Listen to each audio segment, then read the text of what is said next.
One more property that is basically an extension of the same thing only. So take a circle, let's keep O as the midpoint. Now take two secants at the same distance, okay? Same distance, that means this distance and this distance both are same, okay? So this and this is same. Now if you want you can name it as MN, okay? So ON and OM are same. OM is equal to ON. Now, if that is the case, that means what? So, from the center, two secants which are equidistant. That's what I mean by ON is equal to OM. Then what is the property? If that is the case, this length AB will be equal to CD. See, this is AB and this is CD. So, two secants will be equal. So, from the center, if you place two secants, one on the top and one on the bottom at the same distance, the length of both secants will be same. So obviously these two are equal and these two are equal. Okay, so we will be using these properties when we are looking for some problems later. Now another important property which you are going to use in most of the questions, many questions is going to be useful. So you get an external point. Okay, so you have an external point, let's mark it as P. Okay, you make a tangent. Okay, so this is touching at this point. Okay, so from center O, if you drop, okay, and this angle will be 90 degrees. So this is a right angle. Okay, so you can make a triangle, right angle triangle. Okay, so you will be able to solve many questions by using this very simple property, and I'll show you the application. In many cases we are going to use this property, so keep this property in mind. This is going to be very useful. So the moment you see a point outside the circle, you imagine that as a right angle triangle. How will you make a right angle triangle? Just drop a point from O. So this become a right angle triangle. So obviously if you know one side, we can find the other sides. I have discussed methods for that already. So you have seen methods that I have discussed in the square chapter I have discussed, as well as in this session also I have discussed, right? So we will have different methods and that will be very easy also. So if you make this as right angle triangle, the method of finding other sides and angles is going to be very easy for you. Okay, so you are going to get a right angle triangle. So the moment you see a point outside, think of the possibility of getting a right angle triangle. How will you get it? Just drop a perpendicular from the center. Okay, so this is a point that you have seen.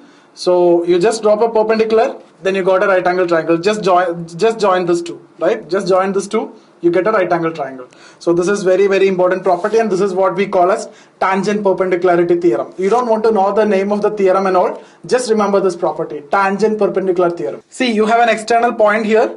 The moment you see an external point, you can think of making a tangent, right? So it is touching here, and same way it is touching here. Okay, so this length and this length will be equal. So you have an external point, so you extend that point to touch the circle, you get tangent. So these two tangents will be equal. Now one important point which I need to tell you here is, if you just see the point, this is how you can solve many questions. See, from the center, let's keep this point as M or O. What I told you in the previous property, just drop a perpendicular here, like just extend this line from the center. So what you get here? You get here 90 degree. So we will be using this property in many cases. Okay, so don't forget this. We are going to use this in many questions.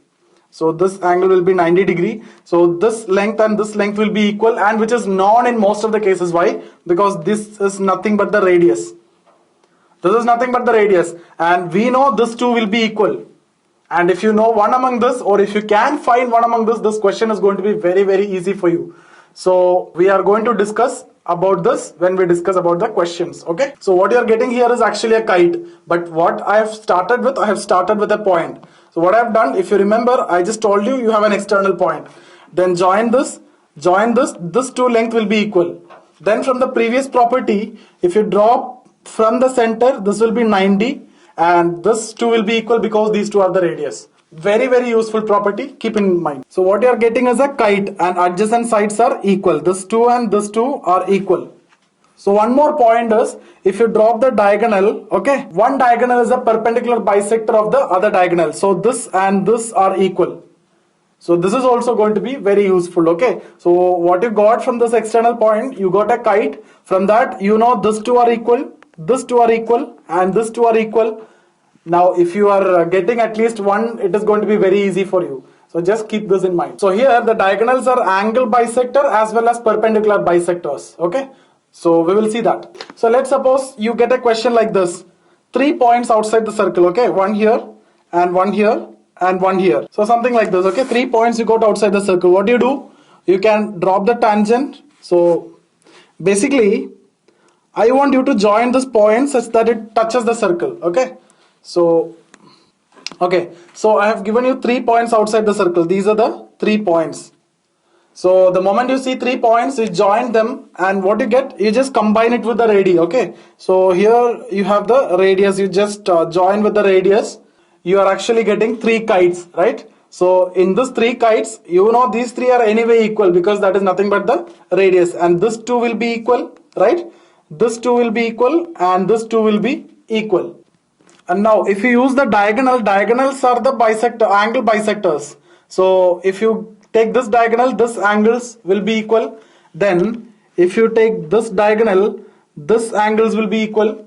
Okay, then if you take this diagonal, this angles will be divided equally. Now if I give you a question like this, okay, if I am giving an angle, okay, just this angle I am giving, let's suppose 30.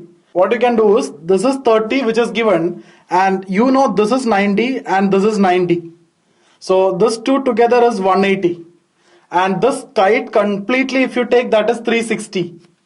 So 360 minus 210. Why 210? This 2 is 180 and 30. So you get 150. I hope you understood this, right? So from that, how will you find? See, if you take like this is given 30, we know this is 90, we know this is 90, so you got this as 150. Then what is asked is, I can ask you anything from here, right? So this total is 150. So if I ask you this angle, this two angle together, so basically one from here and one from here, what is your answer? Now then what is this angle? This angle will be 210 because this entire should be 360. So this 210 is basically this 2 and this 2, right? So 2 kites are involved in that. So we know this will be equal and this will be equal. Let's mark these two as x and this as y and this as y. So basically 2x plus 2y is equal to 210. So x plus y is equal to 105. So what is this angle? This angle, that is 105, which is supposed to be a very difficult question, but you can solve just like that. So what is given? What is given is this angle only, 30, and what is asked? This angle is what asked. What is that? 105. Now another important property is, you have a circle. Okay, so let's take 2 points. What are the 2 points? Like these 2 points, let's mark it as A, B. So this AB is called as a minor arc. Okay, minor arc. This is called as minor arc. The opposite one is major arc.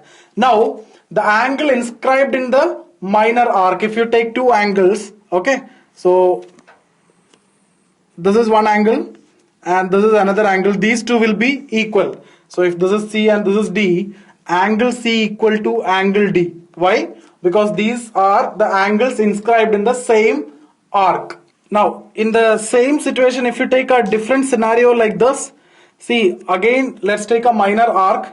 Let's mark a point here. So you got an angle here. Now let's join that with the center also. Okay, so this ratio, if this is theta, this is 2 theta. So if this is AB is the minor arc, and we call this portion, okay, as measure of the arc. Okay, this is measure of the arc and this is the angle inscribed in the arc. So what is the ratio? Measure of the arc and angle inscribed, the ratio is 2:1. So if one is theta, the other is 2 theta. Now another property is, let's take a same situation, AB. Okay, AB is the minor arc again. Now let's take another angle inscribed in the arc. Okay, let's take this C. There's an angle inscribed in the arc, Let's mark it as theta. So this angle is theta. Now, if you draw a tangent touching this point, this angle will be theta. And this is what we call as tangent secant theorem or secant tangent theorem. So this AB is the arc and C is the angle inscribed in the arc. And if you join this tangent, so basically the theorem is angle inscribed in the arc is equal to angle between the tangents at that point. So this angle is theta, so this will be theta. So if this is given, you can find this. If this is given, you can get this. So that is a relation. Okay, so these are the important properties, and when it comes to circle, we'll discuss more of that. So this is enough to solve some questions that we are going to discuss now.